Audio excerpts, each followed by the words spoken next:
Okay, look, we have an epidemic of human trafficking going on. We have black girls and black women missing by the dozens all around this nation.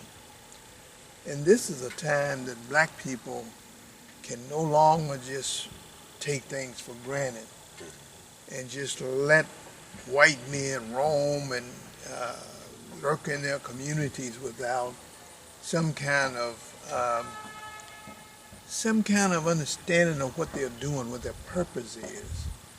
And I remember when I was a boy, uh, and that's been many moons.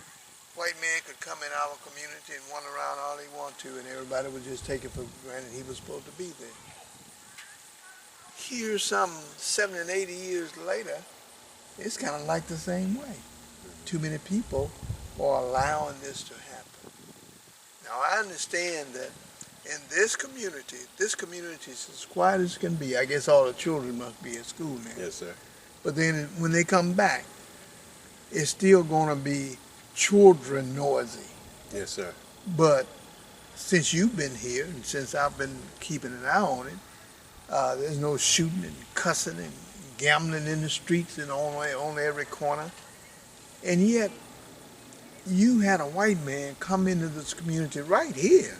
Yes, sir. And lurk in this community, stalk the children and women in this community. And then when you, having the audacity to confront him, like most black men ought to do, all black men ought to do, he then panics and escapes in a manner that lets you know that he's up to no good. Tell me about that situation. Well, like you said, he was right here, and I had a house guest, and she had looked out the window and saw this truck sitting here. She said, well, Brother Scott, there's a strange truck outside. I said, well, you know, maintenance comes around and stuff. She said, no, it kind of has a different vibe to it. So I came out, I looked out the window, I saw the truck, I came out to see what the person wanted. And as I approached, I saw an older white man, and he was on his phone, messing with his phone. He looked up and saw me and said, oh, fuck. And he puts his stuff in gear, and he jets off down the street here. And at the end of the block, there were children playing, and he kind of pulled over and just posted up. And so I said, oh, no. And I went in the house, came back out, got in my car. When I came back out, he had left. And I thought he might still be around, so I drove around to Pruitt Street here. And there was a school bus that was disembarking, and he was parked, you know, in one of the parking spaces, watching the children get off the school bus. So I drove in front of him and blocked him in and got out of my car to ask him, you know, what are you doing and what do you want? And he drove off in the grass, drove through all the grass and drove out to Howard Road, made a left towards 80. So I followed him out, and I caught up with him at the light. I called our assistant police chief and read his license plate. Assistant chief ran him and said, hey, he's not even supposed to be there. But while I was reading his license, he saw me in his rearview mirror. And there was a car in front of him. He went around the car and blew through the red light and took off. I said, okay. That was a clear indication that he was up to no good, right? Yes, sir. Go ahead. So a couple of days later, I was out and about, and my wife sent me a text and said, is this that same truck? And he was posted right in front of my house. And I said, whoa. So I came back. By the time I had made it back here, he had left. I went driving around. I went out to Howard Road. He was about maybe half a block down. And he was just sitting, like, kind of corner watching this community and on his phone. So I went about a quarter block past him, parked, and called the police. And I kept a watch on him. So they told me that they had told him, you know, that he's not supposed to be over here again. Which means that legally he's trespassed out. Yes, sir. Okay, go ahead. And so he was, you know, back over here, and he was on his phone. So at first he didn't notice me, but at some point it appeared that he noticed me, and he drove down to Daly Street. And he pulled down Daly and parked in front of a abandoned house. I came and parked, you know, just about you know, about maybe 200 yards, 100 yards in front of Daly Street, and I just parked and watched him. And I called dispatch and let him know that he had changed his location. And he came out up to the stop sign. He just kind of looked at me, and I looked at him. And at that point, Which is good now, because once a case is made, you can still identify the yes, rascal, sir. right? Yes, sir. Okay, go ahead. So, police came, they talked to him, told him again not to come over here, and then they let him go. And, you know, I went back to my police department, and, you know, I said, hey, you know, this ain't really no good. He was sitting in front of my home. You know, what is it that we're waiting for him to do before we do something? Good question. You know, so my understanding is that when the investigators went to his home and confronted him in front of his wife, and that his wife was aware of his proclivities. None of it sat right with me because, number one, I took pictures. I took pictures of his truck and police out there with him, and we put that on social media. We got over 351 shares last time I looked, a couple days into it. And people were responding from Opelika saying, we ran him from up here. This is the same guy, the same truck. He was up here bothering women. I took flyers out around this community. And sure enough, young girls said that he had harassed them. 2 Tuskegee University students said that he hung money the day we were having our grand planting. We were memorializing our dead. This guy drove up here and was hanging money out of his window at our young women, saying, and telling them, get in the truck. I spoke to one of the young women tonight. She said, yeah, he told me get in the truck with him. And she said, I was like, what? I said, yeah, get in the truck. Now, how old was that young girl? She's about 25, 26. Oh, okay, young lady, okay. Another young lady who had been very vocal about her experience with him. You know, he hung the money out the window and said, hey, you want to have a good time? So, like,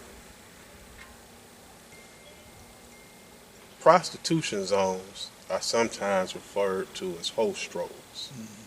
And I guess they get that designation because people, you know, the women are walking up and down the street.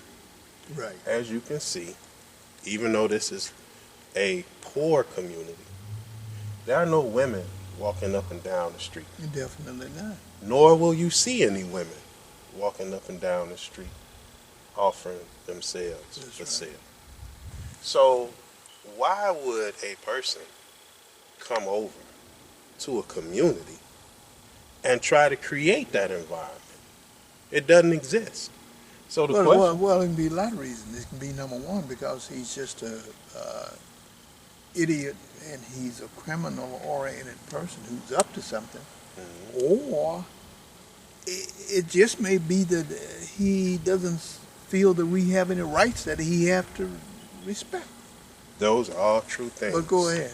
No, that's true.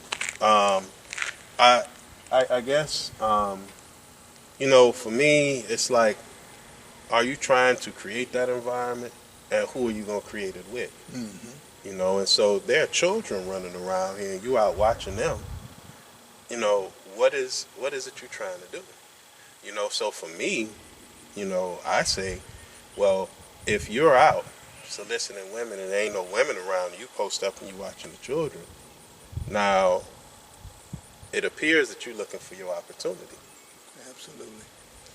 There are, as of this moment, 65,000, I think, missing black women and girls in America, in the United States. 65,000. So if you figure that there are 3,000 at the university over there, young people, and you see a picture of a full football or a full basketball stadium, let's say it's 3,500, you could go 20 times that number, all women and girls.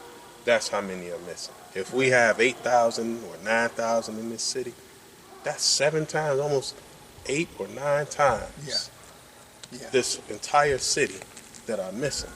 Too many for us to still be taking stuff for granted So and for just me, allowing people to lurk in our community. Go ahead. exactly. If I see a little girl found in a trash can, cupcake, then there was another little girl that was found dead a day or two later, and now it's a girl. Prayers to her family. I can't remember her name. The young woman that's missing in Auburn. They found her vehicle, but they have not found her. Okay. So you got 65,000 missing. We don't know if they've been put in the traffic or if they're being farmed for their organs. Mm-hmm. But we know that there are 65,000 missing. Now, 400 years ago, our women were being taken, and we said, well, we were slaves, there's nothing we can do. Yeah. But this is 2019. Yeah. And every black man needs to understand that.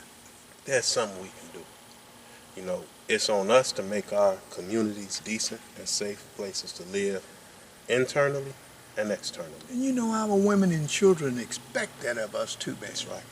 That's right. They expect that of us. They deserve that of us. That's right.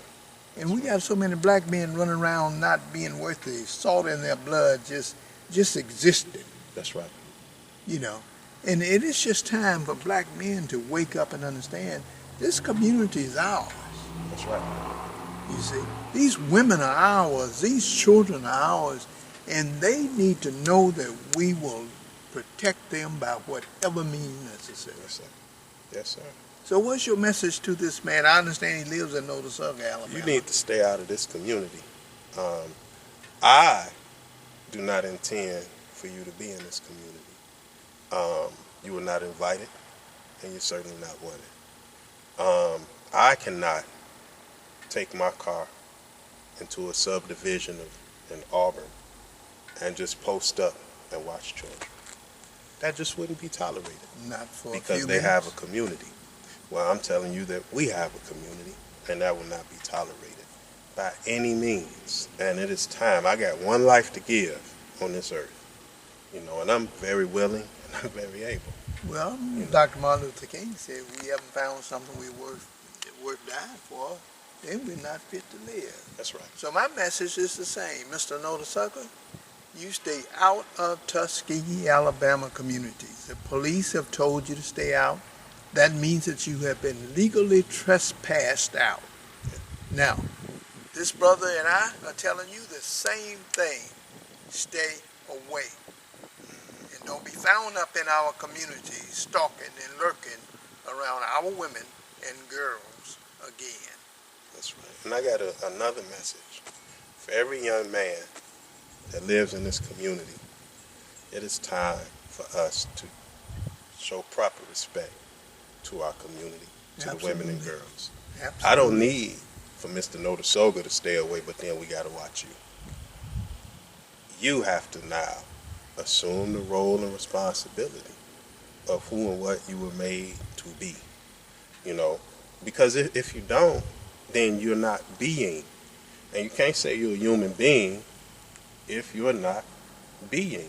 You can't say that you're a man either, man, No. if you're not living up to those qualities and That's responsibilities of a man. We're going to be initiating protocols for our communities, for men, who want to actually be men.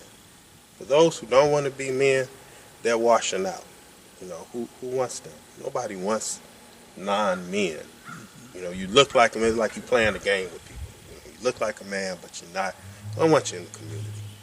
But for those who intend to be men, then we intend to have protocols. And out of those protocols, we're going to create our own policies and programs because we don't have to live bad. And we'll be calling on all of those people who are in position to support those efforts, in whatever manner you can, so that we really can have a safe and decent community. And the best thing we can do is just begin by stop being stuck on stupid. That's right. It's so popular, seemingly among our guys, to just want to be stupid, to dumb yourself down to talk in half sentences. And you think, it appears to me, that you're being cool. But ignorant is ignorant. And stupidity is stupidity. And I'll just appeal to our young brothers. Stop being stuck on stupid. Yeah. My brother? Let me say one more thing. It's impossible to be cool as a man when men from other communities feel safe and comfortable posting up in your community with bad intentions towards the mothers and the children in your community. There's nothing that, no matter how tough you walk or talk or if you carry a gun, none of that matters if men from other communities can come to your community and completely disrespect. It's like they can come in your home with muddy shoes. They don't have to wipe their feet at the door. They just track it all through your mama's house. And then you come out, you walk right past them, go outside and tell everybody how tough you are. That's what that looks like. So I just wanted to say that. I tell you, thank you, my brother. Thank you, sir. Appreciate you, Chief. All the Yes, time. sir.